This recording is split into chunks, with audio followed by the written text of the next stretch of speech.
Today we're delving into the Astra Militarum with the strengths and weaknesses for every single guard unit in the Codex.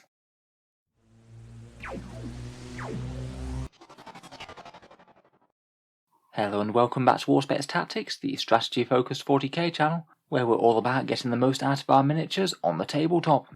Similar to the previous one of these I did on Space Marines, I thought we'd now turn our lens on the Imperial Guard, go through every single unit in the book, talk about some of its major strengths, major weaknesses, and then for each one I've given them a rough rating out of 10 for how strong I think they are in game at the moment. As for the previous one, I wouldn't get too hung up about that number.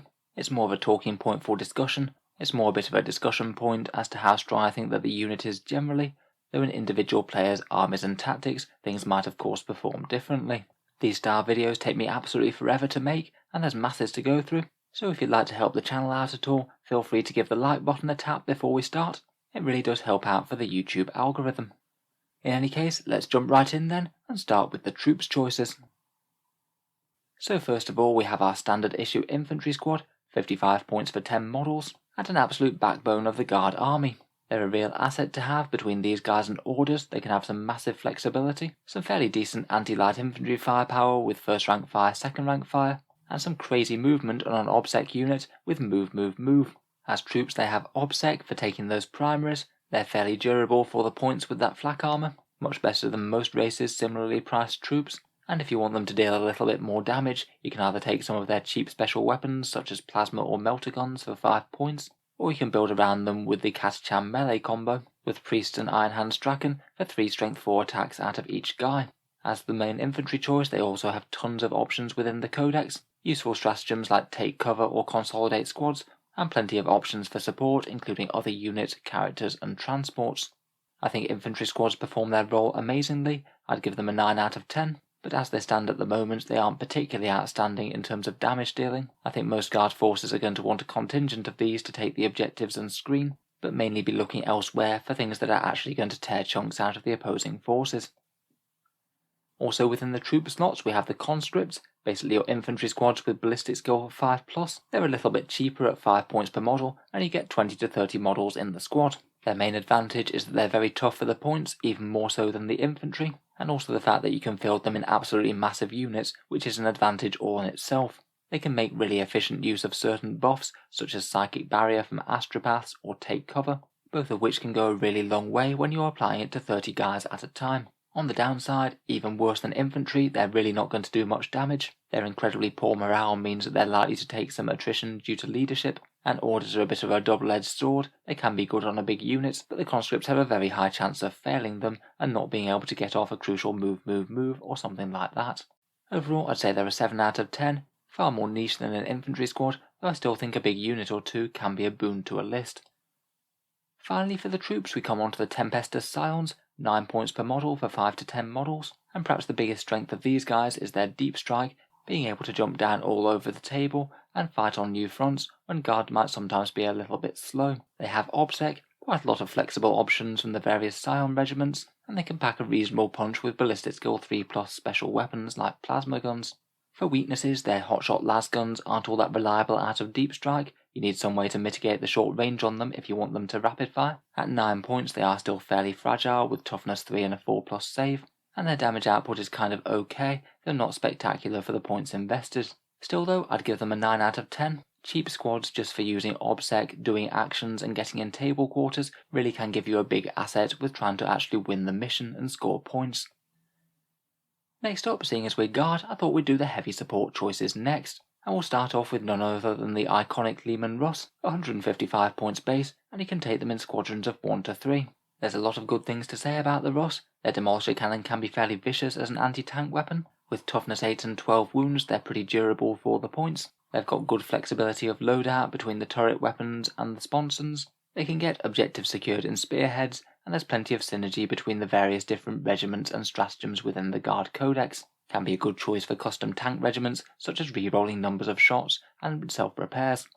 For weaknesses, they're quite slow with grinding advance, have the vulnerability of being tagged in melee to make their firepower kind of rubbish, and for raw damage output, they're generally outperformed by the excellent tank commander with his ballistic skill 3+ and re-roll 1s to hit if he uses a self-order. For that reason, I'd rate them an 8 out of 10, still a very solid unit, particularly with demolisher cannons, but I feel that people are still going to be using the tank commander more than these guys, even at that new slightly lower points cost. Next, let's move on to artillery, and we'll start with the Basilisk. It's 125 points, has enormous range, and has fairly reasonable cost for its ignores line of sight firepower, which is really quite powerful with all the obscuring terrain at the moment. With squadrons, you really could spam them if you wanted to. It's got some good synergies with certain options, such as the full payload tank ace trait or the Master of Ordnance, and they're actually really quite fast as they can move and fire at full effect. For weaknesses, they're never going to be quite as strong damage output as the direct fire weapons like Russ's. You do pay a bit of a premium for the ignores line of sight ability, but really the biggest weakness of the Basilisk is that it's not a Manticore, and when you put them side by side, the Manticore is just a bit better at the moment. Still though, I've chosen to rate it 8 out of 10. I genuinely think that we'd see full payload Basilisks fielded if full payload Manticores weren't a thing, or they went up in points cost. Speaking of which, the Manticore for 145 points is basically like a Basilisk but better in most respects. With the full payload upgrade, it's one of the very best artillery units in the game. Works well with Cadians, Catachans and custom tank regiments, and its missiles are decently effective against near enough any targets. For weaknesses, you can't squadron it like the Basilisk, so you can't spam them quite as much, although most people wouldn't really want to anyway. You do only get the 4 shots, so in turn 5 you're not going to be able to fire, but really in 9th edition that's not the biggest deal anyway. Most games are pretty well cut and dry decided by turn 5, and if you do get to directly fire this thing, then it's not all that durable. Still though, an excellent competitive choice for the Guard. I've rated Manticores 9 out of 10. They're a very common sight to be sat in the corner of the field, raining down death on the enemy. Next up we come to the Wyvern, 135 points per model, and is basically an anti-horde specialist with 46 strength 4 shots that reroll to wounds. Against anything with quite a low armor save, it will do some fairly solid damage output, and is pretty solid for taking out chaff infantry hiding out of line of sight. I'd say that the Wyvern's main weakness is that it's really quite matchup dependent. If you're fighting any of the elite marine style armies at the moment, things like Death Guard, Dark Angels, or other Space Marines, then it's just not going to do you all that much damage. It's quite matchup dependent, and I think that does hold it back a bit. Also, point for point, it's not quite as much damage as mortar teams either, though it does have other advantages over them, such as more mobility and its heavy bolter. Overall, I've scored it a 7 out of 10, still certainly remains usable, but loses out a bit to the Manticore, and generally anti-infantry weapons aren't too hard to come by in the Guard list. Next up we come to the Hydra for 95 points, the specialist anti-air tank. It gets +1 to hit against fly units, and that means that its autocannons are quite good against certain targets. In particular, things like Drakari skimmers and flyers are a really good choice for it to shoot at. At 95 points it's also fairly durable for the cost as well, being pretty much equally as tough as several Guard units that cost significantly more points. There are a few big problems with the Hydra though. Its damage output isn't spectacular even when firing against aircraft, and if you are in a bad matchup firing against ground targets, it's only going to be hitting on 5s and it's not going to do a lot of damage. It's quite niche, and even for its role it isn't particularly outstanding. Often tank commanders will do you more damage than this thing, even when fired against aircraft. Next up we come to the heavy weapon squads. 50 points for the squad base. You get 3 teams, and you can upgrade them to las cannons or things if you want to. Their mortars are fairly efficient and ignore line of sight firepower, provided you're only happy to be shooting against light infantry. They can be a fairly good choice for Cadians, particularly with their reroll hits special order, and if you're wanting to run a brigade detachment, they can be a quite cheap choice for filling it out. The main thing that really hurts them in my mind though is that they're just ridiculously fragile for the points cost. 2 toughness 3 wounds is going to be easily killed by virtually anything in the game, and this just means if they're exposed at all, they're almost certainly going to get shot first and effortlessly removed. They do have a stratagem from the Psychic Awakening book, though it's not really all that efficient, and while their damage output is okay, it's not really all that great for how fragile they are. It wouldn't just need to be considerably stronger if I wanted to field them. In addition, I think that they might be a little bit stronger if you could take them en masse, but you can only take 3 teams, preventing you from overloading the long-range enemy firepower that might have been able to deal with them. Overall, in general, I'd give them a 5 out of 10, maybe a little bit higher for mortar teams provided they're hiding out of line of sight. I put them a bit more on par with the Wyvern.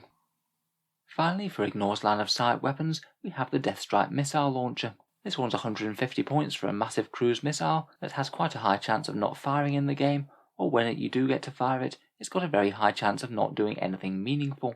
When it goes off, you'll get a bunch of mortal wounds on one target, somewhere around 5 or 6, and the chance to deal a bit of splash damage to nearby units too. The problem is the countdown clock special rule that you have to roll for.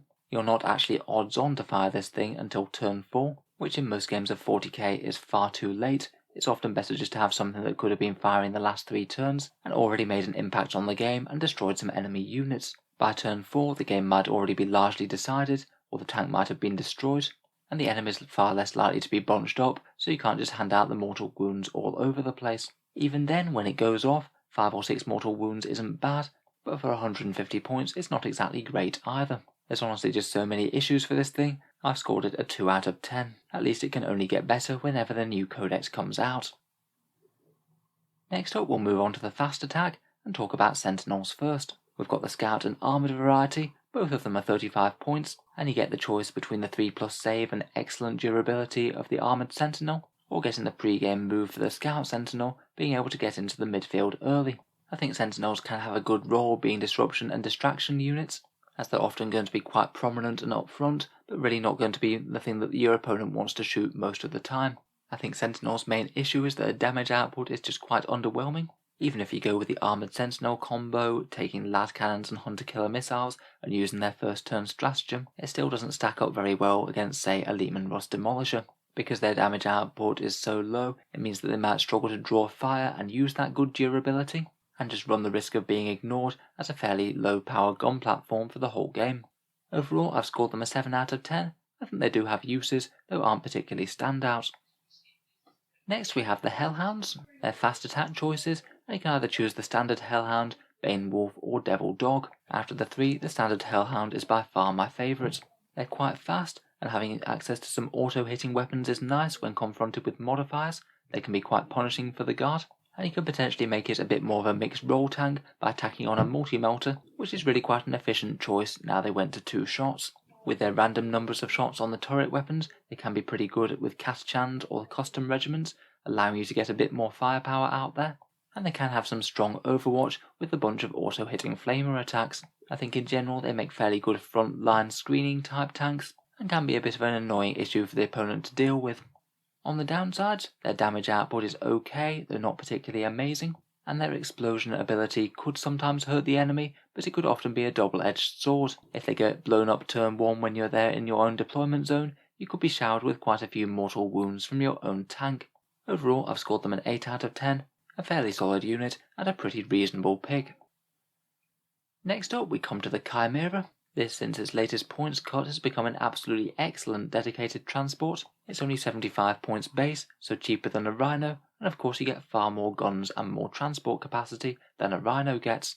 For the points at toughness 7 it is really tough. It packs a multi-laser and heavy bolter, you can tack on a heavy stubber or storm bolter, and even chip away with those lasgun arrays as well, which can be meaningful damage for an embarked squad.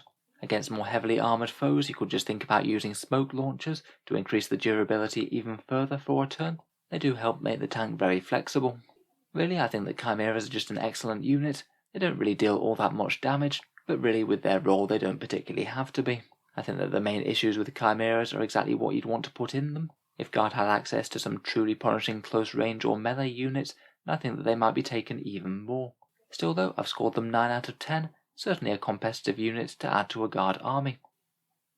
Moving on, we have the Taurox. I'm afraid I can't be quite as positive about this one. It's 90 points base, so a fair bit more expensive than the Chimera, but it's far easier to kill and has a lower transport capacity. Being slightly faster and having good range on those autocannons just doesn't really make up for that. I think really this thing should be costed about the same as the Chimera if it really wants to compete. I've given it a 7 out of 10. I don't think it's terrible, but by far the inferior transport. Next up we have the Taurox Prime. This one's the Scion dedicated transport, 115 points base, and it can put out some reasonable fire support for a Scion army, hitting on a ballistic skill of 3+. It can have some pretty powerful combos with some of the Scion regiments, such as the Gatling Cannon getting extra AP with the Lambton Lions regiment, and for the points it is pretty fast and pretty hard hitting. The main thing that lets it down for me is its toughness 6 and only 10 wounds. It's not really all that much for something that's likely going to be putting itself in harm's way, so you might not be getting that decent firepower for all that long. Overall, I've chosen to rate it a 7 out of 10. Maybe I could have been tempted to put it up at an 8. It's really not a terrible gun platform, though I'd generally be choosing Russes over this myself. Next up, and sticking with the transport theme, we have the Guard Flyer in the Valkyrie. It's 120 points base, and like the Chimera, it just has really good durability for the points. It's got 14 toughness, 7 wounds, and -1 to hit when you're airborne. For a transport option, this one's another very viable alternative. Having the crazy movement can be handy to have in the army. It can jump around and shoot units that are hiding out of line of sight. It can drop into roving gunship mode to get a bit of extra accuracy on those missile pods. You can use grav shoot insertion to jump units out turn 1 and get effectively a turn 1 deep strike off, and the Scions have a few stratagems and synergies with some of their regiments too. For weaknesses, again as a transport it doesn't have amazing damage output, though I'd argue doesn't really need it.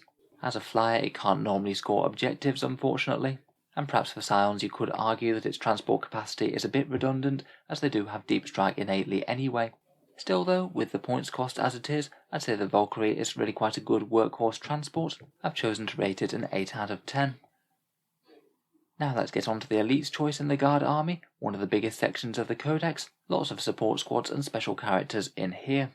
Starting with the Astropath, he's a 35 point Psyker, and is perhaps the go-to for Guard psychic powers as he's got the best efficiency with casting them cheaply. 35 points for a cast is much better than most other armies can muster. You often see them running alongside Bulgarin, where +1 to saves can be quite nice, though that is a pretty helpful upgrade on virtually anything, from tank commanders to infantry squads. He also has an ability to allow a nearby infantry unit to ignore some light cover. That can be helpful situationally, though it doesn't come up all that often in my experience. He does certainly have a few downsides, is not going to be doing anything in terms of melee, and is really easy to kill. He is maybe just a little bit risky to have around as well, as very rarely he can die from a single perils test and then explode, showering everyone nearby in mortal wounds. He can't cast full-blown smite, he has to roll only 1d6, so he has only a 1/3 chance of getting it off, which is definitely a downside compared with the Primaris Psyker. And also just including Psykers in general can be a bit unhelpful for mission secondaries. It stops you taking Abhor the Witch, and killing characters and Psykers can generate your opponent points.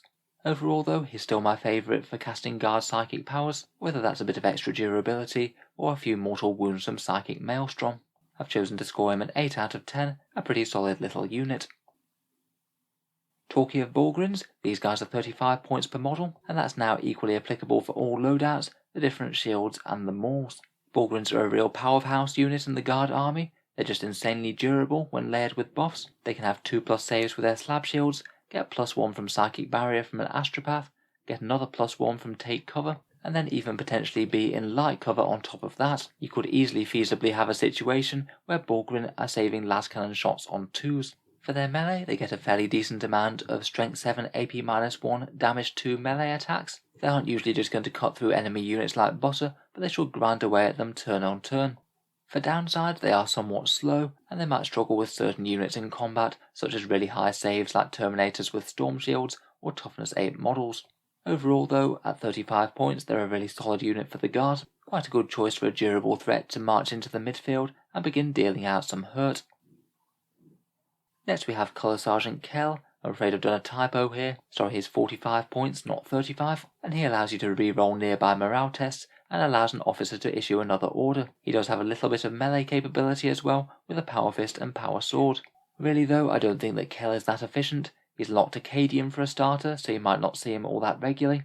His bodyguard ability is a bit rubbish as he's really not all that durable himself, and compared with buying company commanders or platoon commanders, you don't get very many orders for the points. Overall, I'd say he's just subpar compared with the standard choices. I've chosen to rate him 3 out of 10 for competitiveness. He's a bit more of a fun and fluffy pick. The Guard Command Squad is 25 points base, and for that you get 4 guys with Ballistic Skill 3+. The main reason I'd want to use command squads is to spam special weapons at the moment. It means that you could get a full squad of plasma guns or melter guns hitting on 3s for only 65 points. Have them jump out of strategic reserve at the edge of the table, or maybe pile out of a Chimera, and you've got some really efficient close range damage dealing units. I think their main issue is that they're just incredibly fragile to enemy return fire. It's going to be a rare day where they actually jump in, do their damage, and live to do some more damage the next turn. And sadly at the moment their command squad upgrades are just not that helpful for the Guard regiment as a whole. I think the Medpack, Voxcaster and Standard are all just a bit overpriced for what they do. Nevertheless, I have scored them an 8 out of 10, pretty nice as one-hit wonder special weapon caddies. Next we have the Commissar, a cheap 25 point character. whose main job is to provide a little bit of morale mitigation with leadership 8 and blamming a guardsman with his summary execution. Morale in 9th just really isn't as big a deal for the guard army as it was in 8th. You're not going to lose entire squads to it anymore, and that just makes the commissar much less viable. In himself, he's fragile, doesn't have much melee ability, and generally I think you're going to be better off with just taking more men than trying to have him save some from morale. I've rated him at a 5 out of 10. Hopefully Games Workshop can make these iconic models a bit more worthwhile in the new codex when it comes. Next we have the Crusaders, a 16-point elites choice, equipped with storm shields and power swords, so they have some reasonable invul saves, and also the interesting Acts of Faith ability. It can allow them to do some fairly funky things, such as moving twice or fighting twice, and for me this will be the main draw to take the unit. Sadly though, their melee damage just isn't all that strong for the points, and they're far easier to kill as well, seeing as they lost their 3+ invul save. I think these guys were a real casualty of the Storm Shield change, and they're currently not tough or hitty enough for me to want to take them. I'd score them a 6 out of 10, mainly because of the interesting Acts of Faith ability. Next we have some Gunnery Command with the Master of Ordnance, a 35 points elite choice. He's good for standing at the back, buffing your big guns with a reroll 1s to hit, and also has his own artillery barrage attack that he can use once per game. If you have lots of artillery, then one of these could be worth it. He should at least do a little bit of damage with his own attack, then still be able to reroll 1s for most of the game for your artillery nearby. Perhaps the biggest annoyance for him is that the artillery must fire at a target greater than 36 inches away. This means that often you might not even be getting the buff if they do want to be firing on something that's advancing closer. The reroll 1s is okay as well, but you do need to have a significant amount of artillery to bother with it. He's not really worth it for just 1 or 2 basilisks or manticores. Overall, I've scored him a 7 out of 10, has some niche uses, though I don't expect him to see all that much play. Next we come to the Scion Command Squad, an elite choice for 40 points base, and these guys are quite similar to the standard command squad for me. Perhaps best used to get 4 melters or plasmas in the squad, or hitting on a 3+, and you pay a bit of a premium for the Scion Command Squad for a 4+ armor save and innate deep strike.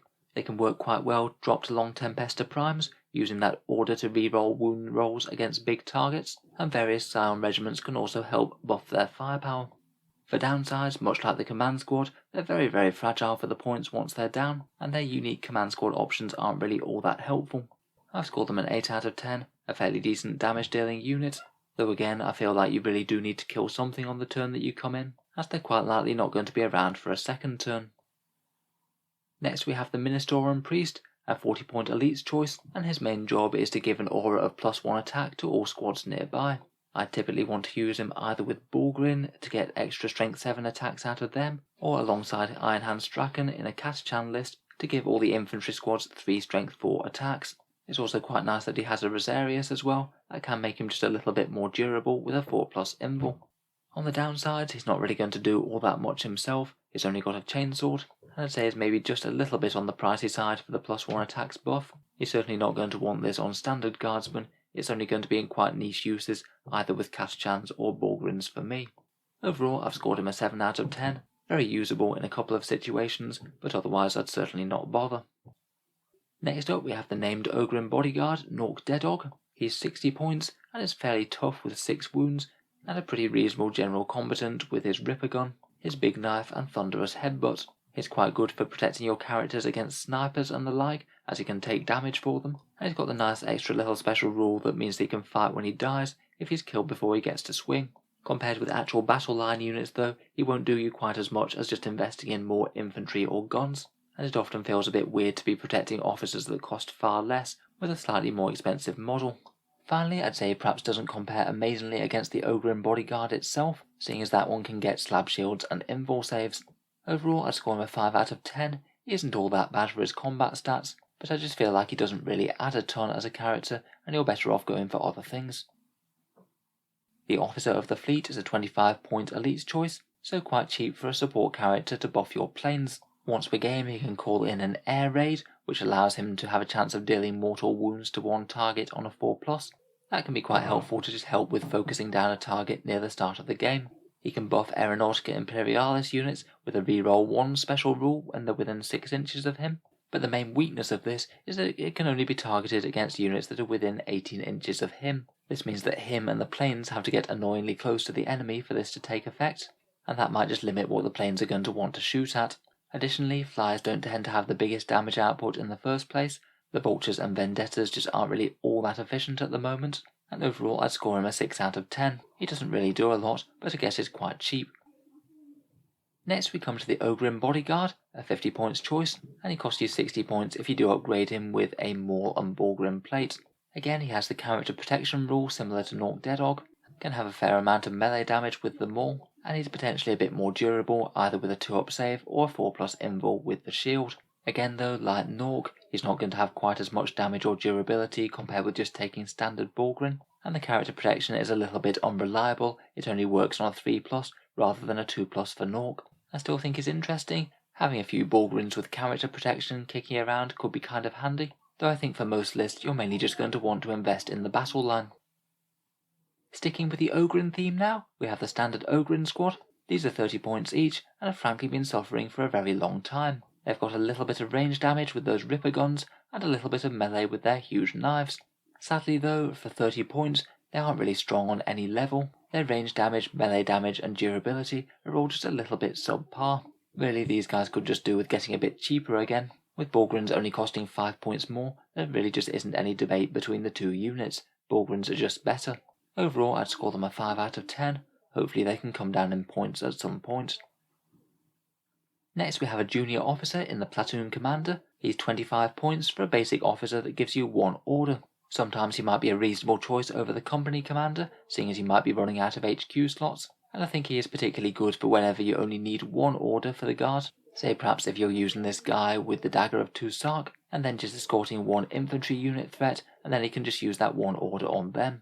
Generally though, I think that the company commander is just a bit more efficient than this guy. You pay 35 points for 2 orders there, which is generally better value than paying 25 points for 1. I've scored him a 7 out of 10. You're almost always going to want some orders in your army, but generally company commanders are the way to go. Next we come to the Ratlings. These stunty abhumans at 10 points per model do have a few interesting abilities. They're fairly efficient in terms of sniper damage, though perhaps not quite as much so compared with command squads with sniper weapons. They can deploy a bit further forward, though still 18 inches away from the opponent's deployment zone, and they have an interesting move-shoot-move ability where they could conceivably pop out of cover, take some sniper shots, and then move back after they've fired. Being small models, they are at least fairly easy to hide out of sight behind terrain, and maybe hopefully save them a bit of incoming fire. Generally though, I think their main problem is just how crazily fragile they are. They're only toughness 2 for 10-point models, and even in cover their saves aren't great. Overall, I'd score them a 6 out of 10. Their sniper damage is okay, but they're just a bit too easy to take out with return fire. Next we come to Gunnery Sergeant Harker of the Catachans, a 55 Elite's Choice character who provides an aura of reroll 1s to hit for anyone nearby. For 55 points that's really quite cheap, particularly with a firepower orientated faction as the Guard are, and on top of that he can even provide a little bit of fire support himself by blazing away with payback each turn. As a Catachan character he can't be taken very widely throughout the Guard, and even at 55 points you do need at least a fair few shooting units to really justify his inclusion, but if you do then his buff is really quite efficient. I'd score Harker an 8 out of 10, it's cheap and pretty effective, a nice uncomplicated damage buff to your gun lines. Next we come to the Servitors, 30 points for the squad, and that gets you 4 guys with servo arms, though you can upgrade to certain weapons like Morty-Melters, but they're actually not terrible in terms of damage output. Standing still and next to a Tech Priest, you can get 3 melter hits out of them on average. On the downsides, they do need an Engine Seer to babysit them, and even then their damage and durability isn't outstanding. Since making the slide, I think I've been a bit harsh on them, giving them a 4. I guess theoretically they could do a little bit of decent firepower with melter guns and a nearby Engine Seer, but in general I think I'd pass them up for other firepower choices for the most part. The Special Weapons Squad was repointed at 40 points base, and you have to buy in the special weapons for 3 points each. Much like the Command Squad, they're quite a good source for some cheap firepower, and they can make some good use of Strategic Reserve, popping up and blazing away with 3 melters or plasmas. You get a few more bodies for the points compared with Command Squads, but despite this they are still fairly fragile, and will often be subject to morale issues. If the opponent does kill like 2 or 3 of them, you're going to start losing special weapons to them running away. It's a bit annoying that the special weapons aren't really very well balanced either. The plasma and melter guns are pretty decent for the points, the flamers and grenade launchers much less so. Overall I've been a bit generous and I'll score them an 8 out of 10. Generally popping up out of strategic reserves, you are likely to do a fair bit of damage, and at least give your opponent another fairly annoying threat to deal with. Next we come to the Tech Priest Engines here, an elite's choice for 35 points, who is good for healing your vehicles at D3 wounds per turn, and if the enemy does get close, he's at least not completely useless as he does have his power axe and servo arm. I'd only ever be considering a Tech Priest Engines here if I was running quite a lot of vehicles, but even then I'd still say he's a bit of a take or leave option for me. He might just about pile enough wounds back on vehicles to justify his existence, but I'd weigh that up against just putting more points into vehicles and damage dealing units in the first place. I'd say it's reasonable to include in armor heavy lists, though by no means mandatory, and I've scored him a 7 out of 10.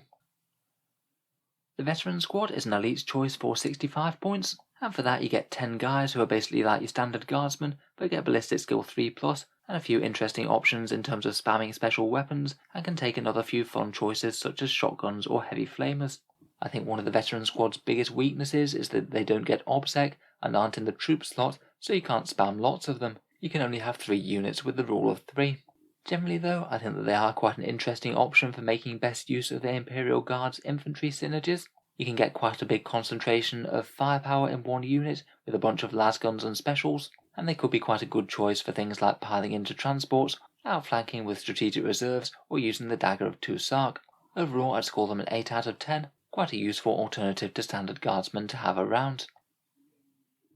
Next up we come to the Weird Vein Psykers, 8 points per model in a squad of 3 for an elite's choice. Unfortunately, I'd say that these guys are perhaps the worst way to cast psychic powers in a guard army right now. They only roll 1d6 on the table, which does mean no perils of the warp, but even in bigger squads of them that cost a lot of points, you're still not all that likely to get powers off. The main use for them, I'd say, is to use the Psychic Conclave stratagem. That one can allow a Primaris Psyker to cast a bit more reliably and cast twice, but just for casting powers all by themselves, they're a pretty poor choice. They can be targeted directly as they're not characters, and they've got very poor defense indeed, with only having 6+ armor saves. Overall, I'd rank them a 4 out of 10. Generally, I prefer Astropaths, and even with a Primaris Psyker, I'm not really sure that these are even worth bothering with for the stratagem.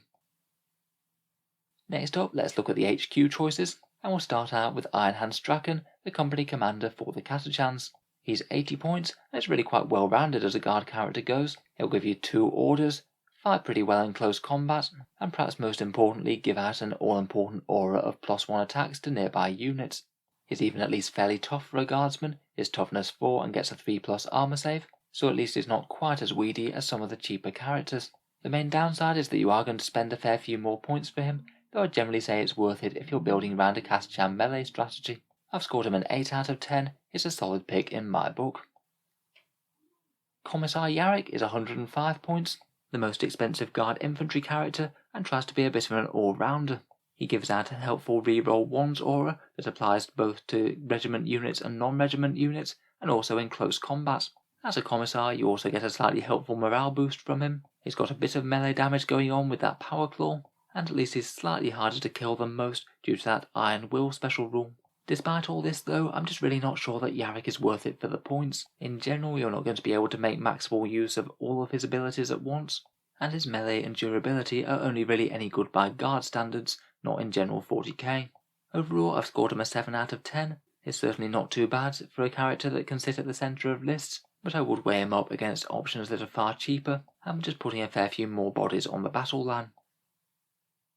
Next we have the company commander, a 35-point choice, and perhaps the best way to get orders into the army. You get 2 orders for that investment, meaning that he's more efficient at dealing them than the platoon commander, and even if you don't have a second squad to order, you could potentially make him move around the board very quickly with moving himself.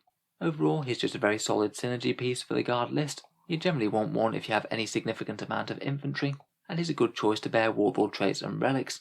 He's not going to do any sort of wonders, damage or durability wise, but really as a buffing character he doesn't particularly have to. I've scored him an 8 out of 10. I think he's very usable and good value, though maybe not absolutely mandatory if you've only got a small amount of infantry. Knight Commander Pask is a 215-point HQ choice, and is a pretty intimidating threat on the other side of the field, as he's a tank commander that hits on 2s. Quite helpfully being a tank commander, he also gets the advantage of having an additional tank order, so it actually does make sense to pair him with a standard Lehman Russ so that 2 models can make use of orders per turn. That makes them a bit more functional in that role, unlike tank commanders who are basically always going to just want to order themselves.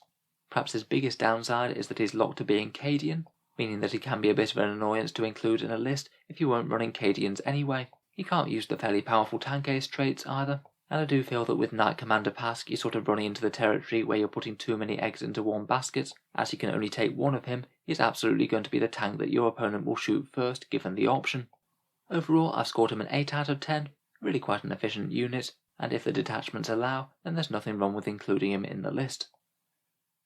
Next up we come to Lord Castellan Creed, a 60-point officer who can really deal out quite a lot of orders. You get 3 instead of 2, and if you give him his Warlord trait, then he has a good chance of getting even more orders off than that. I think perhaps he's best used in Acadian Infantry Firebase, where he can give a lot of units 4 rerolls to hit, and perhaps it's just a bit of a shame that the Infantry Firebases don't tend to be all that efficient compared with tanks at the moment. In general though, I don't think it's quite as strong a pick as standard company commanders. You get less orders for the points, and say taking 2 company commanders could allow them to be in 2 places at once. The Lord Commissar largely suffers from the same issues as the standard Commissar. You do get a quite nice Leadership 9 bubble, which isn't terrible to have at the centre of an infantry line, and he has at least a little bit of melee threat with his Power Sword and Refractor Field. However, even with a few attacks hitting on 2s, his melee damage output is still not great for the points, and as I said with the Commissar, leadership just often isn't quite as important as getting other buffs in the list, things like more orders. I think in competitive lists the Lord Commissar is very rarely going to get taken over things like Primaris Psychers or Company Commanders. Overall, I've chosen to score him a 6 out of 10. Next we have the Primaris Psyker, a 50-point HQ choice, who still just gets the same 1 cast as the Astropath, but he's a little bit tougher, a little bit fightier in melee, and here's the advantage of actually being able to cast Smite to full effect, rather than getting just 1d6 on the cast for that. As we mentioned, he also has that Psychic Conclave stratagem if you did want to take some Weird Veins along. In general he's not bad, but again I think that he's just not as strong as the Astropath. I think I'd rather lose the 15 points and the ability to easily cast Smite, and just focus on my chosen power from the Psykarna discipline. I've chosen to score him a 7 out of 10, certainly usable, but maybe just a bit outshone by the Astropath. Next up, and finishing the HQ section on a high, we have the Tank Commander. These guys are 190 points base, and with their Ballistic Skill 3+, and getting to reroll 1s with their own tank order, these things are absolutely powerhouse shooting units within the guard list. Particularly Demolishers are just really efficient, putting out a spectacular amount of anti-tank fire, and you can further make them stronger with things like tank ace traits, good use of various buffs within the Codex, such as getting max shots against armoured targets, and their orders don't have to just be used for reroll 1s. You can also get a bit of extra speed in a pinch, or allowing them to strike and shroud using their smoke launchers. Compared with the standard Leman Russ, they're not as durable per the point, which is a bit of a negative, and if they are getting somewhat close to used Demolisher cannons, they might have a bit of chance of getting locked up in melee. In general though, I think that Tank Commanders are certainly one of the Guard's most competitive units. These guys and Pask with Demolisher cannons are just excellent for destroying enemy armour. Finally for the HQ choices we have the Tempesta Prime, a 40-point choice for the Scions, where basically his main role is to deep strike in alongside them, provide orders, which he can do 2 of with a command rod. He also has the role of bearing any warlord traits and relics for the Tempesta's Scions, such as that nice one for the Lambdom Lions that allow them to reroll 1s to hit nearby.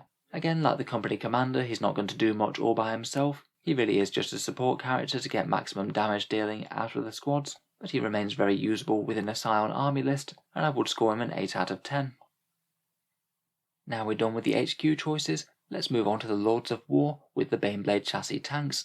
These things have a bunch of minor variances, and depending on the exact gun that you choose, you'll be paying between 410 or 490 points base, and you don't get any sponsons with that. At least with all this choice, they are fairly flexible. You can go in for anti-infantry dealing with the Stormlord and get the transport capacity, or go full-on super heavy hunting with the Shadow Sword. Perhaps one of the biggest advantages of the Baneblade over the standard Russes is that you can't tag this thing in combat. If you tag it there, you're just going to get hit by all of its track attacks, and then it can still happily fire at whatever it wants as it's a Titanic unit.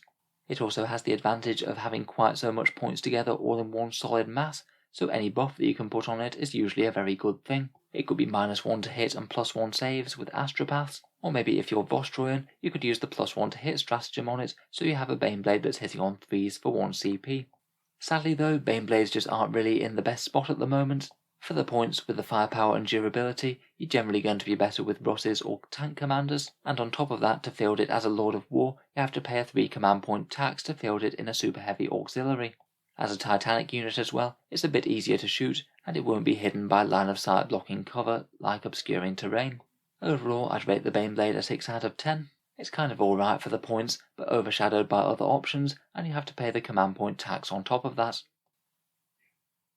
Finally, I thought we'd wrap up just by talking about a couple of the unique Death Korps units, as they're another popular regiment, and their units are found in the Imperial Armour Compendium.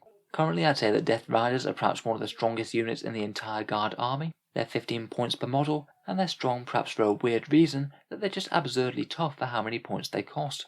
They have 3 wounds each, a 4+ armor save, toughness 4, and then an incredibly solid 5+ feel no pain. Whether you're firing anti-infantry weapons at them or heavy anti-tank weapons, pretty much literally nothing will give you a good return on investment against these models.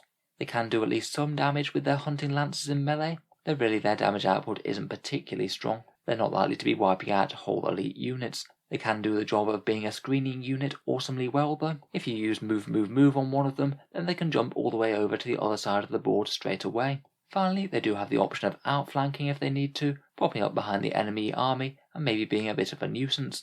Again, perhaps one of the biggest downsides to them is that they're locked to the Death Korps regimental trait.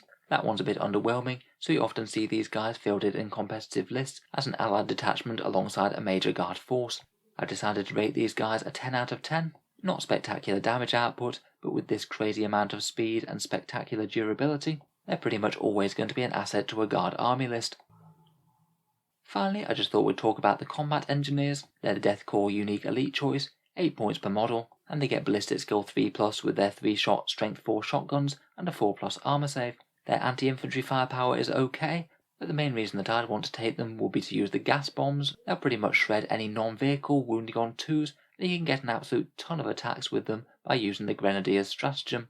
Finally, you can use the sappers to redeploy them, though I think that it might usually be stronger to fill them in chimeras, as that allows them to get closer a bit better to use the gas bombs.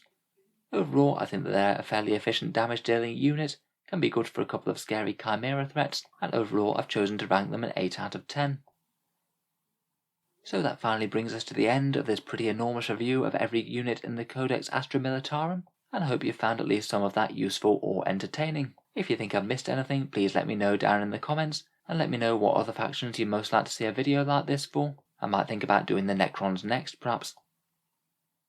If you've enjoyed the video, feel free to subscribe to Auspex Tactics, or I'll certainly keep the 40k strategy related videos coming. I have new videos out pretty much every day. Finally, if you have been enjoying all my videos, I would just like to quickly mention the channel's Patreon page, which is what allows me to keep these videos coming. Making videos for the channel does take a fair amount of time, particularly enormous review ones like this, which literally take me days to make. If you would like to help keep them coming, then any support is massively appreciated. Channel patrons do get a fair few advantages, such as seeing certain videos early, regular votes to see what sort of things come next on the channel, and automatic entry into the regular monthly prize giveaways with a chance to win some really big model kits. If any of that sounds good to you, or you'd just like to help support, then the link is down in the video description below. In any case, a massive thank you for listening, and I'll hope to see you guys next time.